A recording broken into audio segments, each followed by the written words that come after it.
irmão, minha irmã, que a graça de Deus esteja no seu coração e na sua vida. Mais uma vez, nós temos a oportunidade de hoje, quarta-feira, poder partilhar um pouco da palavra de Deus. Portanto, iniciemos esse instante pedindo que Deus, que é Pai, Filho e Espírito Santo, nos ensine a bem escutar a sua palavra. O evangelho de hoje é do evangelista São Marcos, capítulo 1, os versículos do 1 ao 20. Escutemos. Naquele tempo, Jesus começou a ensinar de novo às margens do mar da Galileia.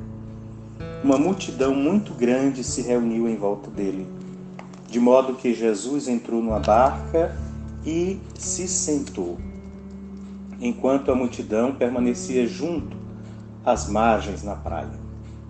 Jesus ensinava-lhes muitas coisas em parábolas, e em seus ensinamentos dizia-lhes: escutai, o semeador saiu a semear. Enquanto semeava, uma parte da semente caiu à beira do caminho. Vieram os pássaros e a comeram. Outra parte caiu em terreno pedregoso, onde não havia muita terra, brotou logo, porque a terra não era profunda. Mas quando o sol saiu, ela foi queimada e, como não tinha raiz, secou. Outra parte caiu no meio dos espinhos. Os espinhos cresceram, a sufocaram e ela não deu fruto. Outra parte caiu em terra boa e deu fruto que foi crescendo e aumentando, chegando a render 30, 70 e até 100 por um.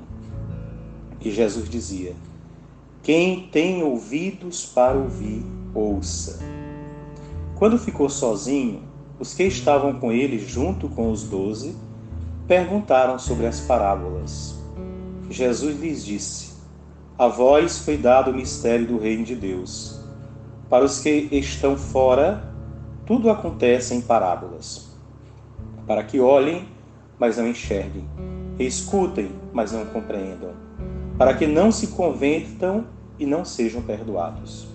E lhes disse: vós não compreendeis esta parábola? Então, como compreendereis todas as outras parábolas?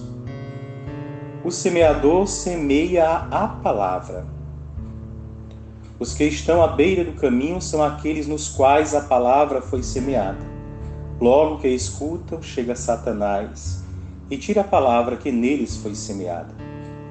Do mesmo modo, os que receberam a semente em terreno pedregoso são aqueles que ouvem a palavra e logo a recebem com alegria, mas não têm raiz em si mesmos. São inconstantes. Quando chegam a tribulação ou perseguição por causa da palavra, logo desistem. Outros recebem a semente entre os espinhos. São aqueles que ouvem a palavra, mas quando surgem as preocupações do mundo, a ilusão da riqueza e todos os outros desejos sufocam a palavra, e ela não produz fruto. Por fim, aqueles que recebem a semente em terreno bom são os que ouvem a palavra, a recebem e dão frutos. Um dá 30, outro 70 e outro 100 por um. Palavra da salvação. Glória a vós, Senhor.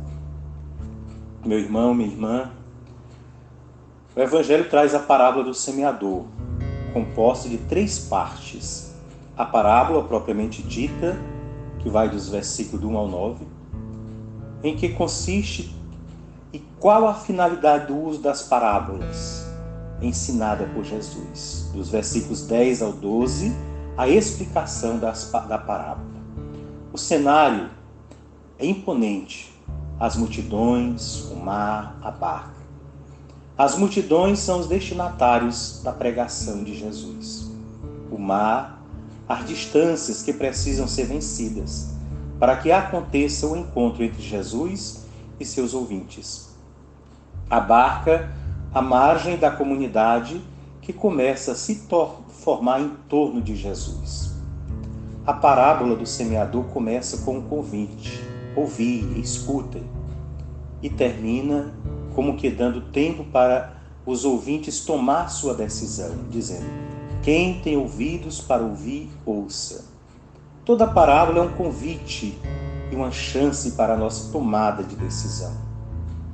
A impressão, porém, é que ninguém esteja levando a sério o que Jesus diz, anuncia, ensina, propõe.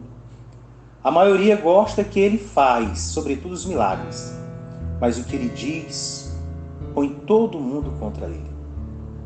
Os fariseus, os herodianos querem matá-los. Os mestres da lei, com os parentes deles, acham que ele ficou doido, louco, ou está com o diabo nos coros, como escutamos em evangelhos anteriores. Os amigos ponderam que suas provocações vão levá-lo ao fracasso. Com muito logo, há um descontento, senão vai deixar tudo, toda a sua pregação, seu propósito, acabar. Jesus conhece bem esta tentação. Aliás, as tentações, não só aquelas 3 de Mateus. Jesus foi tentado durante toda a vida terrena, sobretudo durante o seu ministério público. Pois bem, por meio da parábola do semeador, Jesus confirma a sua escolha. Aquela opção fundamental feita no batismo. É o primeiro ponto. Ilumina o ministério profundo da sua vida, que é o ministério do reino de Deus, que passa pela cruz para chegar à luz, que passa pela morte para receber a ressurreição. É por isso que o reino é muitas vezes comparado com a semente, que tem que morrer para poder germinar, crescer, explodir em flores, cobrir-se de frutos. A morte da semente não é a sua destruição, mas a condição para que ela germine e mostre toda a sua força vital. Outras coisas morrendo apodrecem, a semente morrendo ressuscita. Há uma identificação profunda entre o reino e Jesus. Por isso, as parábolas do reino são parábolas que iluminam a própria vida de Jesus, suas escolhas, suas atitudes, seus gestos, suas relações, seus objetivos, a sua pessoa. A parábola do semeador mostra que a crise da Galileia tem um sentido positivo. Não é fracasso, mas convite à avaliação. É verificação, balanço, análise de custo e benefício. Tiram os administradores, fazem hoje e tiram as suas conclusões. Assim Jesus também nos convida a fazer.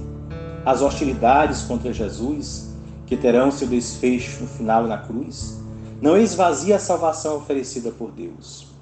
Deus, como devíamos saber, é diferente. A sua fraqueza é mais forte do que todo o poder humano. A sua morte é lugar de ressurreição. Afinal, a sua perda é vitória, pois o bem vence, perdendo, mesmo quando o mal imagina ganhar. Todos nós sabemos que esta semente do reino de Deus, que é o próprio Jesus, a sua palavra, está dentro de nós, dentro do nosso coração, e germinará, produzirá os frutos conforme nós assumirmos como Jesus a nossa identificação com Ele e seu projeto. Por isso nós somos convidados a assumir com convicção esse projeto do Pai. Sermos também nós um terreno bom para que, acolhendo a semente que é Jesus, os frutos, os testemunhos de nossa vida, convertam outras pessoas que também assim acolham esta semente que é o Senhor. E de semente a semente, todos nós nos asseguremos de acolher e apresentar Jesus aos nossos irmãos. Para que isto aconteça, supliquemos a proteção e intercessão da boa mãe. Ave Maria, cheia de graças, o Senhor é convosco. Bendita sois vós entre as mulheres, e bendito é o fruto do vosso ventre, Jesus. Santa Maria, Mãe de Deus, rogai por nós, pecadores, agora e na hora de nossa morte. Amém. Que o Deus da paz ajude a você, meu irmão, minha irmã, a ser o terreno bom em todas as situações da sua vida. Fique na graça de Deus, em nome do Pai, do Filho e do Espírito Santo.